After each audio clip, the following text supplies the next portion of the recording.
Today we're looking at Horrified by Ravensburger and Prospero Hall, whoever that dude is. In the box you get a bunch of standees, including some characters that are playable that have the colored background. We have some villagers. There is actually a fan-made character sheet for one of the villagers. Then we also have these little background backer placard things that kind of tell us what our players can do. We also have a couple decks in there. The light deck is going to be beneficial cards that help us as we're trying to banish these monsters. The black cards are kind of like what's going to advance the monster's movement and their ability to attack us and do things that harm us. And of course, in a game about monsters, we need monsters. So we have a few little miniatures. We also have some just random chits that are going to be used for variable setups for all the different monsters. Finally, we have these character sheets, which are going to be kind of what makes this game so neat. Then there's the board, which I absolutely love, and it looks like it's a poster from the campy monster movie era for sure. The art style is fantastic on this, and the art style throughout the game is great. So, with fair use law being what it is, and I'm not very clear on it, I'm going to just tell you guys the public domain names of these characters. We've got Old Bandages Guy, Science Gone Too Far, and his wife. The Dog Sir.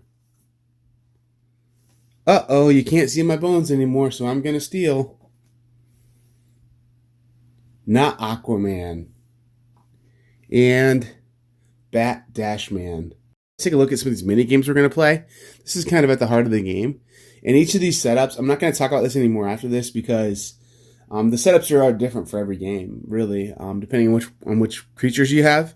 This one is if you bring in tokens of colors, you can advance a boat down a track there. With the Wolfman, we're trying to find a cure, so we're trying to match up numbers with colors.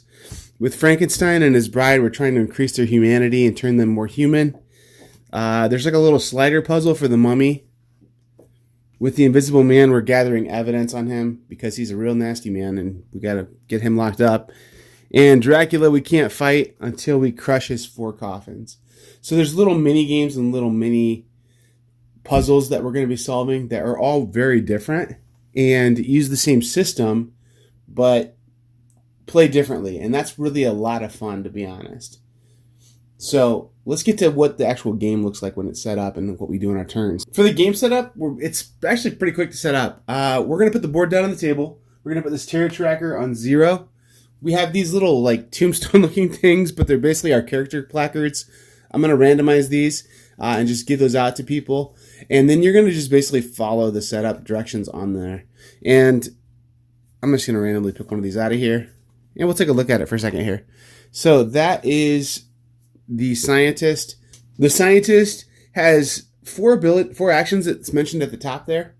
And these cards and the placards and everything, the way how they all read uniformly makes this really nice and simple to play with new gamers. It has a special ability that's mentioned in the text. The abilities of these characters are really pretty unique and do make it a different experience to use different characters. The character's name and then where it starts at. And so the starting location for the scientist is at the Institute. So I would take her standee, the matching color, and put her in the Institute to start the game. Everyone's going to start off with one of these vintage poster looking cool cards that's going to give them like a special game breaking kind of cheat ability they can do on their turn. So this one's called Layton to the Night. The current player takes 2 additional actions. And you can play this on any hero phase, and it doesn't cost you an action, and it's something you can get. You start the game with one, but then you also can get that for largely getting people where they need to go, villagers safely to their homes. And then it also just reminds us right here at the bottom, play during any hero phase. So it's really such a friendly game for new players because the player guide's built into the components, and the way how all the cards read from top to bottom, kind of the same way, really makes it pretty easy. If we're going to have a good guy deck, we also have to have a bad guy deck. So here's the bad guys deck, and it's similar to, it's going to have cards that look just really neat, but they're going to tell us what the abilities or what things are happening with the monsters every turn. So this thing at the top here indicates how many items would come out. based on that card. This one would be a kind of a bummer because we don't get any items to come out. Then it also has this iconography here. This iconography is found on their character sheets, but it indicates that the monster, the creature in this one, would go to the river. Then there's a series of more icons down here, and that would mean that these 3 monsters would activate, moving 1 spot, and then we would roll 3 die to indicate how much attacking they would do. So the symbology in this game and iconography, it's easy to follow and easy to understand. The only one that's a little tricky on this is like an enraged monster. I think they use the word furious maybe in the rule book, but that's going to change sometimes. You go with the lowest numbered monster, gets the initiative on that, so they're going to get extra activations. And then as that monster is eliminated from the game, or other things might happen in the game that make other monsters more furious, that's going to give that monster extra activations. So another example of a card would be here. Okay, this one's going to be one that is going to make Dracula do his thing.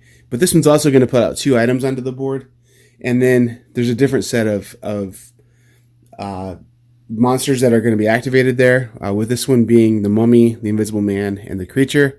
And then that flaming infuriated, or I forget the term they use in the rulebook is, monster, isn't going to activate this time, but most of the time it really does. Do 1 movement, roll 2 die. We'd roll 2 die like this, and there's a number of outcomes that can happen. So this is a blank, which is great. That's what we really want to see happen.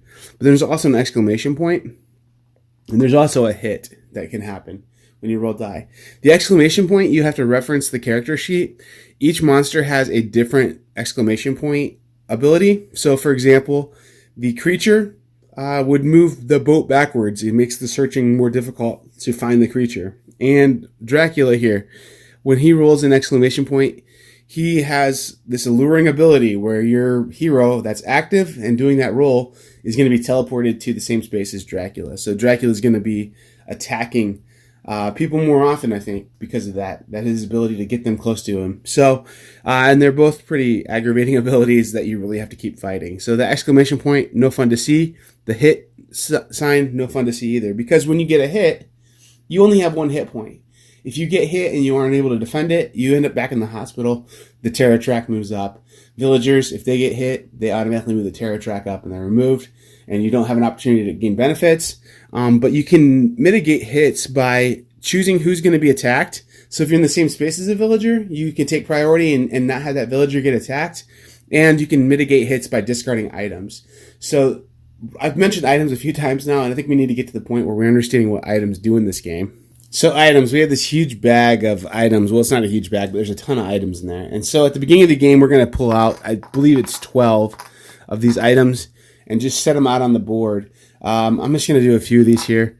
But these items are pretty easy to figure out what they do. If we look at one of them, it has a value at the top, which that value is referenced sometimes in the game. Sometimes it's not. Sometimes all we care about is color. Sometimes you only care about its place of origins. But it has basically 3 features. But it tells us where we're at. So this would go to the Institute. And this one says it goes to the camp.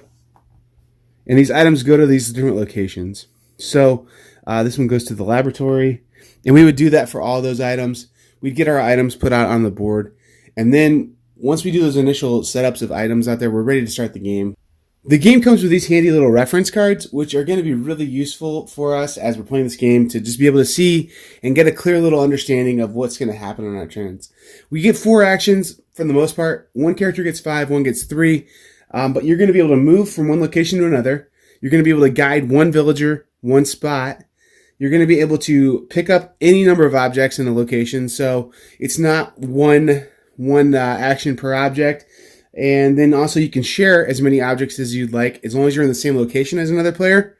You can also advance the mini game or like the monster actions to try and fight the monster.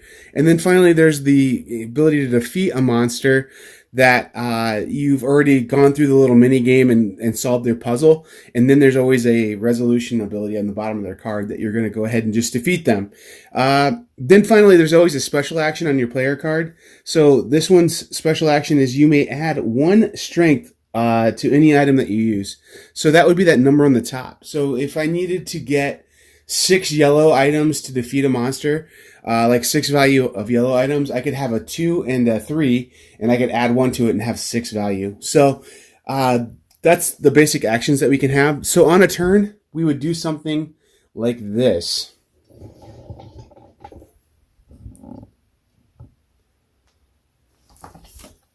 So a turn might look like this. I have the scientist at the Institute. I'm going to take this item for 1 action. A second action would be moving here. A third action would be taking these 2 items. And then a fourth action might be moving up to the shop then. So we're just going to continue doing that. But at the end of our turn, we always have to flip a black monster card over and resolve it. So we're trying to make the most of those 4 actions and defeat these monsters and do it all before the horror track gets up too high.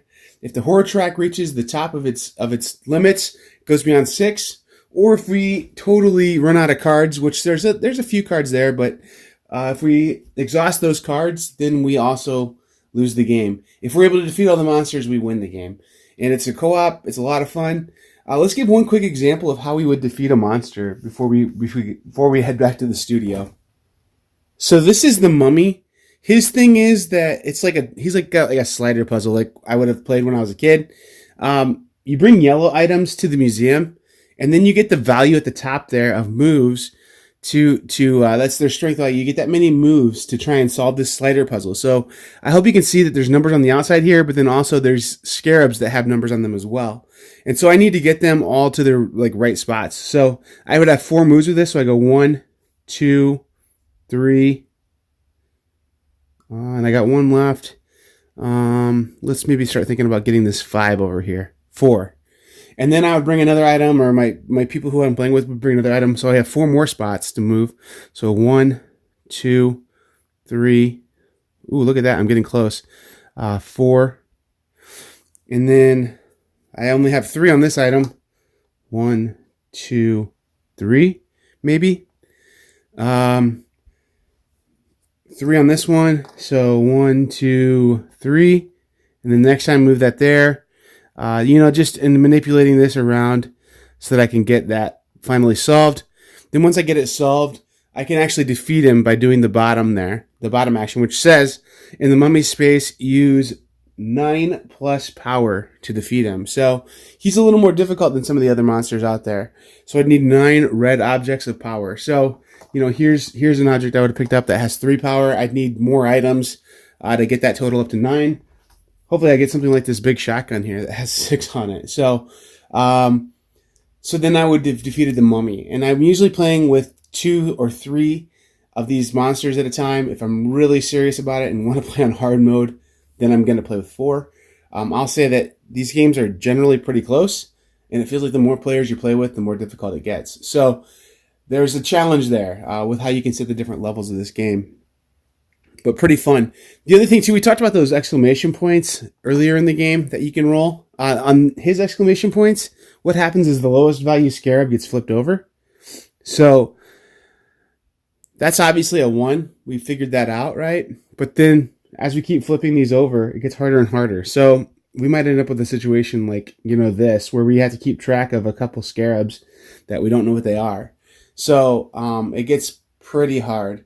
So that's why you want to work hard and work fast to solve things like this one. Overall, though, each of these little puzzles that you play are very different and very fun. And I'm really looking forward to expansions in this game because I want to keep this game fresh with a lot of these little mini games.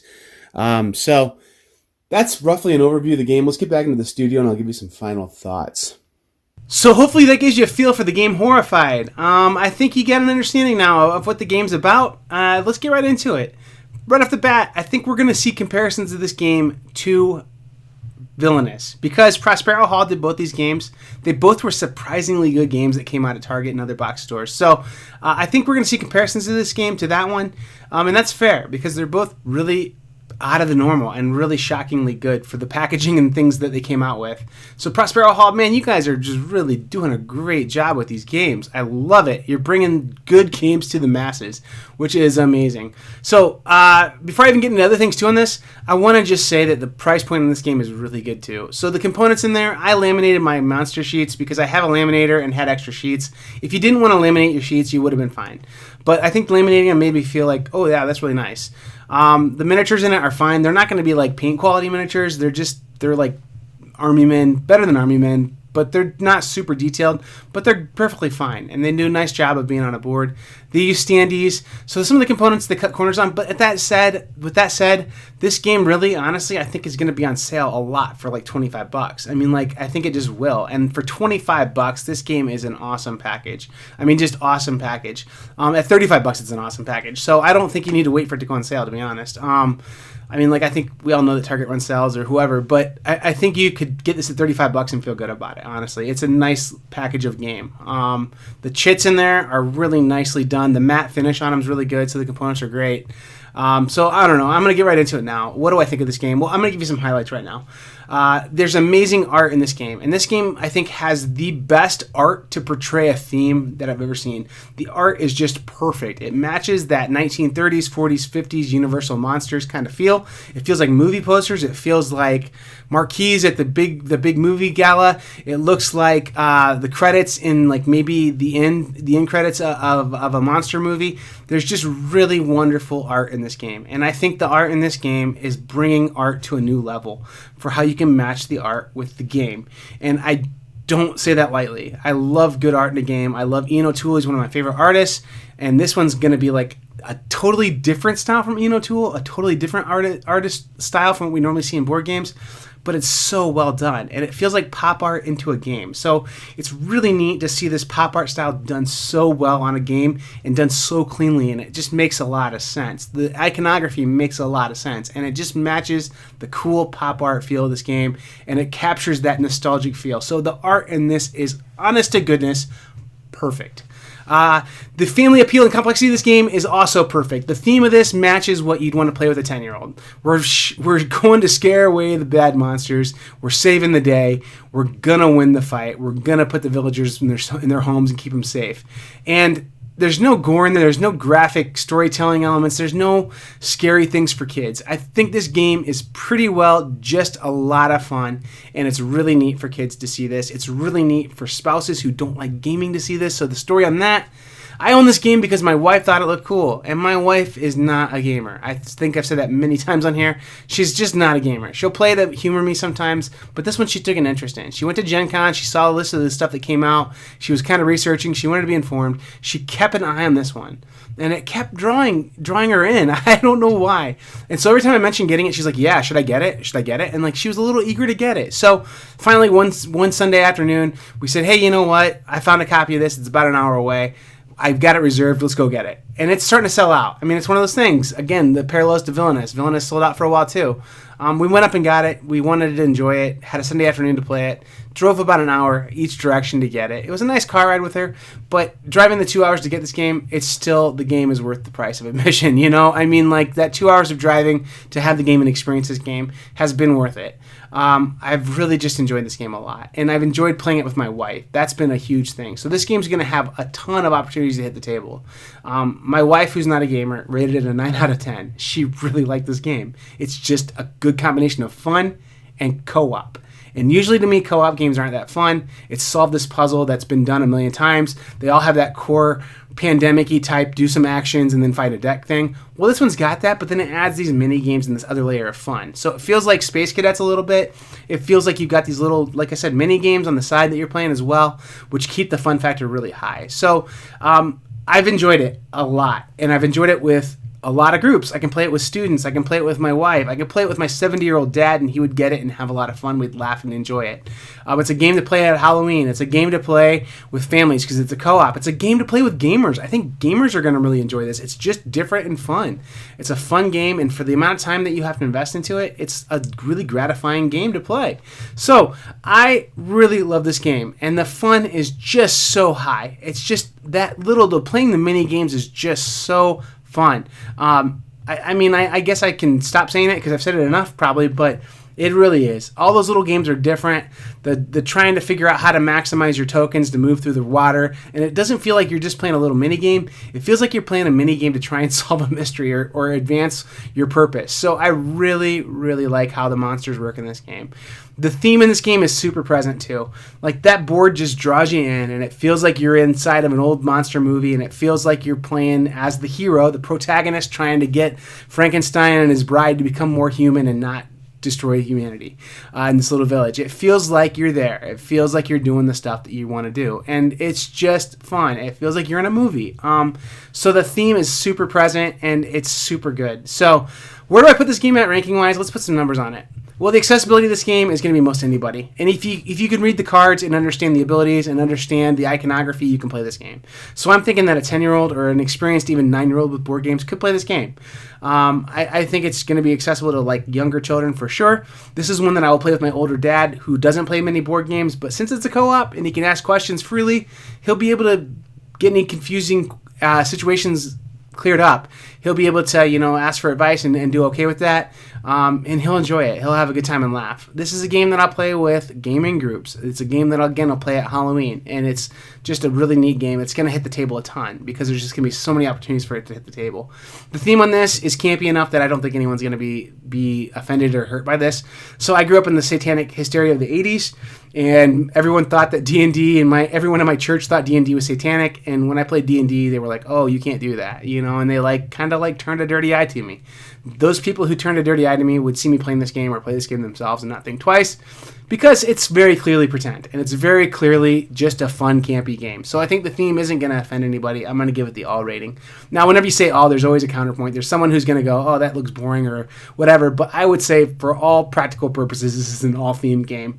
The fun on this game is a 4.5 out of 5. Now, it's not a 5 out of 5. It's because I balanced it with the idea that general sense of the board game, the going to collect goods and then using those goods to solve this thing as a team, then having a card resolve, that's been done a lot. We've seen that a ton in some other games, but if it was just that, this game would be a 2.5 or 3 out of 5. I mean, it's fine, but those mini games that you play when you fight the monsters really engage you and really bring the enjoyment up a ton. So the core of the game, that do 4 actions, resolve a card thing, I've seen it. We've all seen it.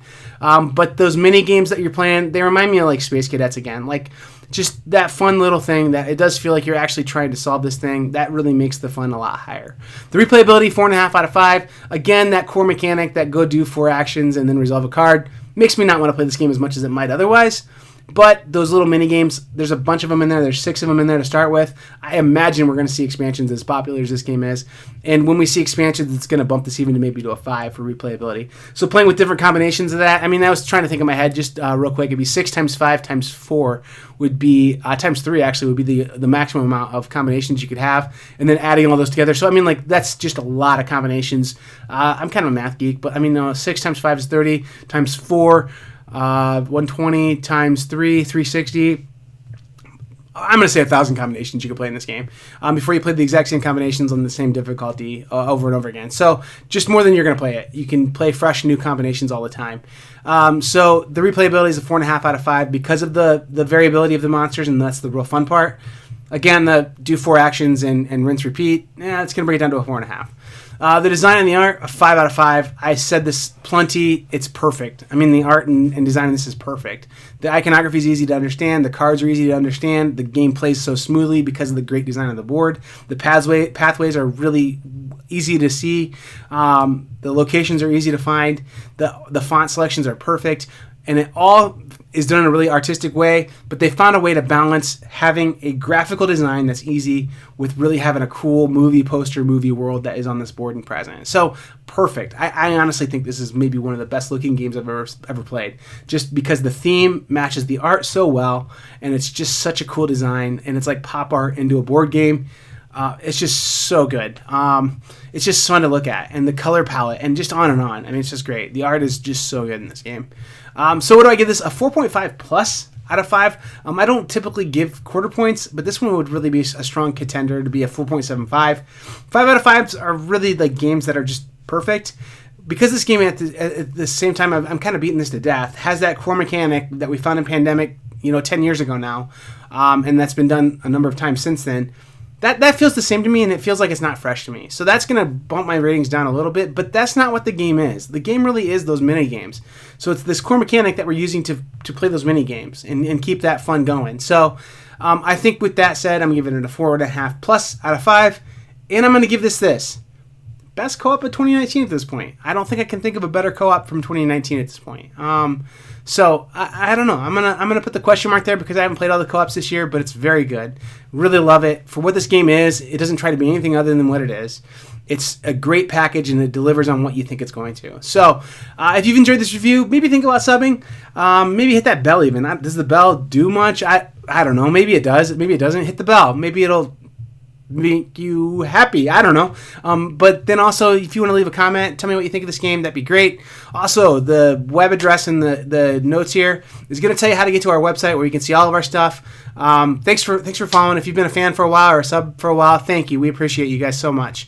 And anyway, I've been Joel and Keep Gaming. Hope you enjoyed this video. Hope you enjoy Horrified because I'm suggesting it to about anybody. So, keep gaming again.